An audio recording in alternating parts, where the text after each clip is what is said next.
Okay, who wants to hear a review of the Tesla Model 3? Shit, my hair's kind of messy today. Anyway, I'm not driving right now. Tracy is. But coming out of my F-150, I love the Tesla. There's a lot of good stuff about it. What are you snickering about? But there's a lot of little things that are kind of annoying. There's a couple of rattles in this one. This one's an 18 Tesla Model 3 Performance. So, again, with the 21-inch wheels, it is a little rough. And you get a lot of tire noise.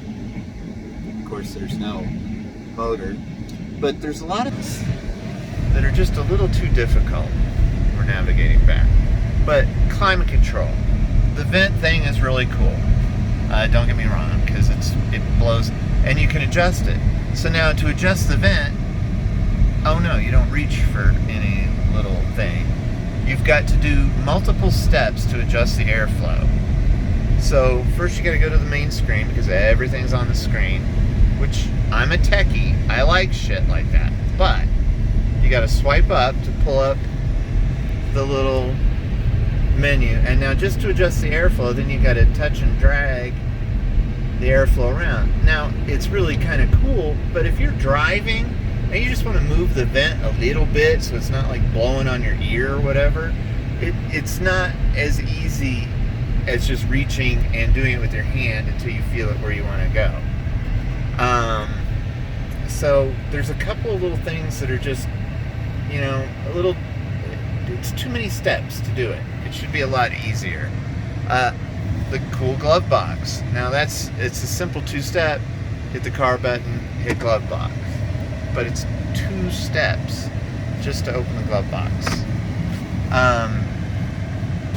The mapping program works good, God forbid, and you find this out when you're driving through the mountains of Colorado.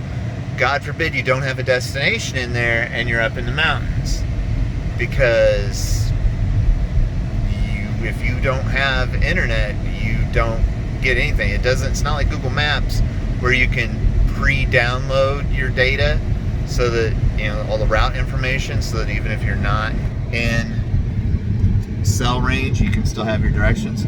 You don't get that option. I wish they did.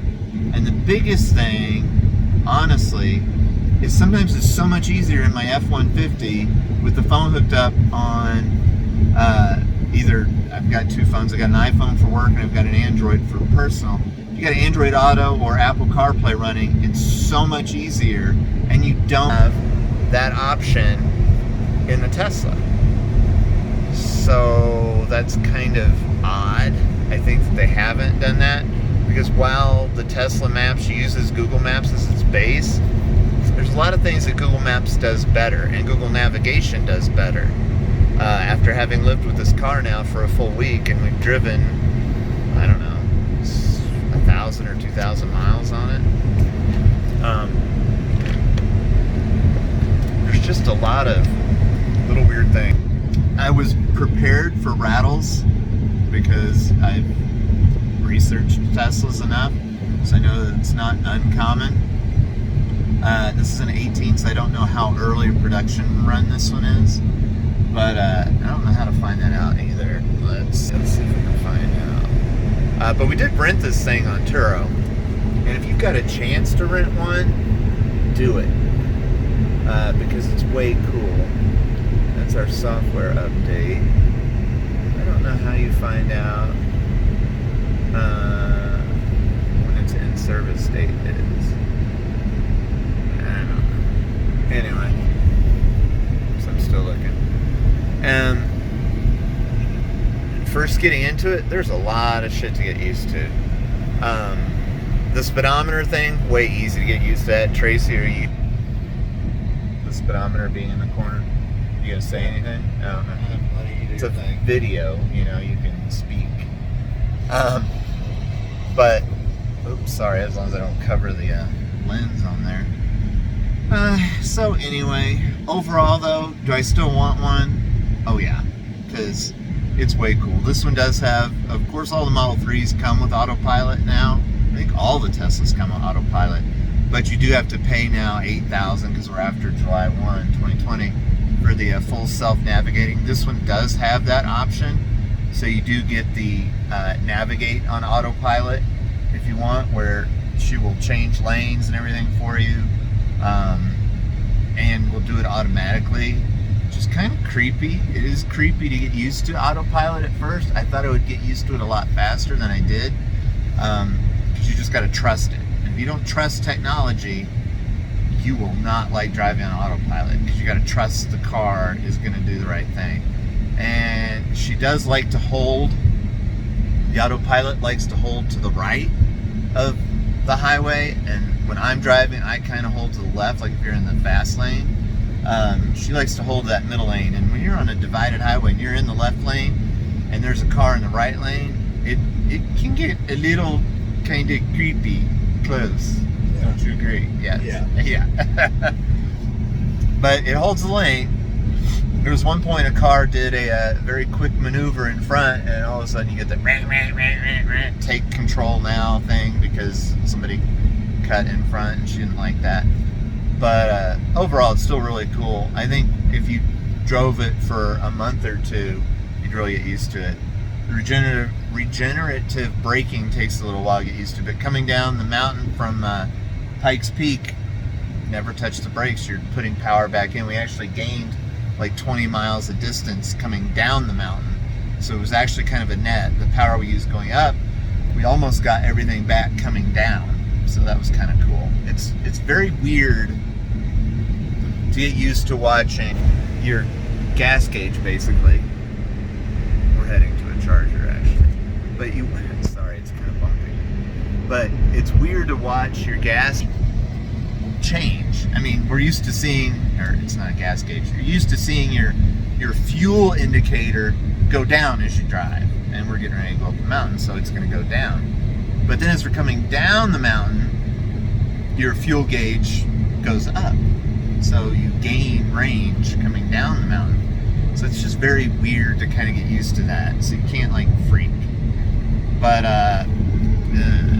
you know, this one's got about 300 miles of range on it if you fully top it off. So it's been great. Can't complain. Been fueling up basically every day. There's a supercharger that's like 10 minutes from the cabin that we're staying at. So there's a good gas station down there. You can go get drinks or whatever in the morning. And we actually had breakfast yesterday morning. We just parked the car, put it in the supercharger, and walked right down the street, and there's a really good little restaurant and stuff, so in Idaho Springs. It's been really good. I wish there wasn't as many rattles, and right now I'm not hearing any, which is good. But there's a really bad rattle on the driver's door that comes and goes, and there's a little smaller rattle on the passenger door. And I don't think a car that's 2 years old with 30,000 miles should be creaking and groaning like that. That being said, it's an 8-year-old car company, so it's still pretty freaking impressive that this is that cool of a car. The cigarette lighter's in a weird place, so if you put in a better charger, it's kind of cranky. It's hard to find.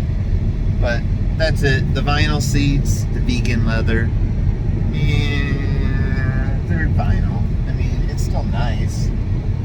The white would be super impressive, and so I want the blue with the white interior.